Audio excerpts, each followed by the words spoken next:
Pada kesempatan kali ini, saya akan membacakan sebuah buku dengan judul Six Thinking Hats, Kelola Rapat Lebih Baik dan Buat Keputusan Lebih Cepat, oleh Edward de Bono.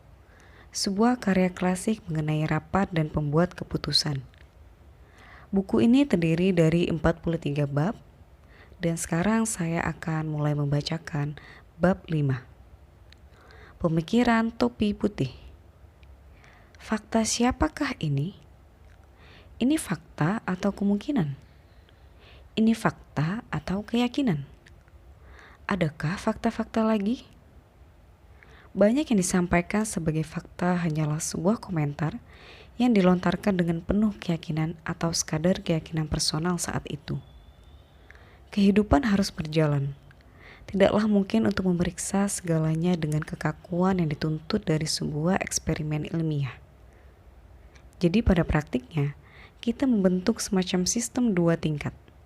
Fakta yang diyakini dan fakta yang sudah diperiksa kebenarannya. Kita tentu saja diperbolehkan untuk menyampaikan fakta-fakta yang diyakini saat menjalani pemikiran topi putih. Tapi kita harus membuatnya sangat jelas bahwa fakta-fakta ini kelas 2 terbaik. Saya pikir saya benar jika mengatakan bahwa armada kapal dagang Rusia mempunyai bagian penting dari perdagangan dunia.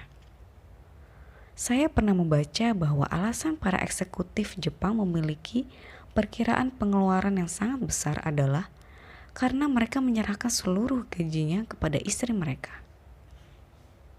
Saya yakin saya benar saat mengatakan bahwa Boeing 757 yang baru jauh lebih senyap daripada generasi pesawat terbang sebelumnya. Pembaca yang jengkel bisa menunjukkan bahwa ungkapan setengah benar ini memungkinkan seseorang untuk mengatakan hampir segalanya dan tanpa mendapat konsekuensi. Seseorang pernah memberitahu saya bahwa dia telah mendengar dari seorang teman bahwa Churchill diam-diam mengagumi Hitler. Cara ini bisa memunculkan pernyataan tanpa bukti, rumor, desas-desus. Ini sangat benar. Namun kita memang harus punya suatu cara untuk menyampaikan fakta-fakta yang diyakini. Hal yang penting adalah penggunaan yang dengannya fakta-fakta disampaikan. Sebelum kita bertindak berdasarkan sebuah fakta atau menjadikannya dasar bagi suatu keputusan, kita memang perlu mengeceknya. Jadi kita menilai manakah fakta-fakta yang diyakini yang bisa bermanfaat dan lalu berusaha membuktikannya. Misalnya, jika kesenyapan yang diyakini dari Boeing 757 adalah hal penting untuk lokasi bandara, maka kita tentu saja perlu mengubah status diyakini menjadi status terbukti. Aturan penting untuk pemikiran topi putih adalah sesuatu tidak seharusnya disampaikan melebihi dari kondisi yang sebenarnya. Jika pernyataan disusun dengan tepat sebagai sebuah keyakinan, maka pemakaiannya diperbolehkan. Ingatlah sistem 2 tingkatan.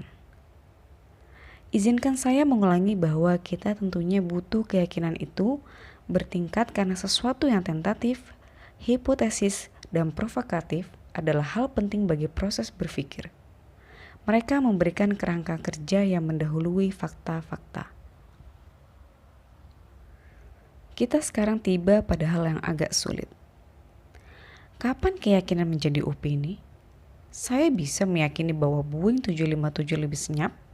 Saya juga bisa meyakini bahwa wanita lebih banyak merokok karena mereka sekarang mengalami stres yang lebih besar. Izinkan saya segera berkata bahwa opini Anda sendiri tidak pernah diperbolehkan saat menjalani pemikiran topi putih. Itu akan merusak seluruh tujuan dari topi putih. Anda tentunya bisa melaporkan opini aktual dari orang lain. Profesor Smith berpendapat bahwa pesawat bertenaga manusia takkan pernah mungkin. Perhatikan dengan sangat hati-hati bahwa tingkat keyakinan terhadap fakta hanyalah berarti sesuatu yang Anda yakini sebagai sebuah fakta, tapi belum dibuktikan secara menyeluruh. Anda mungkin lebih baik menjadikan 2 tingkatan sebagai 1. fakta yang terbukti, dan 2, fakta yang tidak terbukti atau keyakinan. Pada akhirnya, cara berpikirlah yang penting. Ketika mengenakan topi putih, pemikir menyampaikan pernyataan berunsur netral. Hal-hal ini disampaikan. Tidak boleh ada masalah memanfaatkan mereka untuk mendesak pandangan tertentu. Begitu semua pernyataan kelihatannya digunakan untuk mengajukan suatu pandangan, dicurigai peran topi putih sedang disalahgunakan. Lama-kelamaan aturan topi putih menjadi lazim. Pemikir tidak lagi berusaha menyelipkan pernyataan-pernyataan untuk memenangkan argumentasi.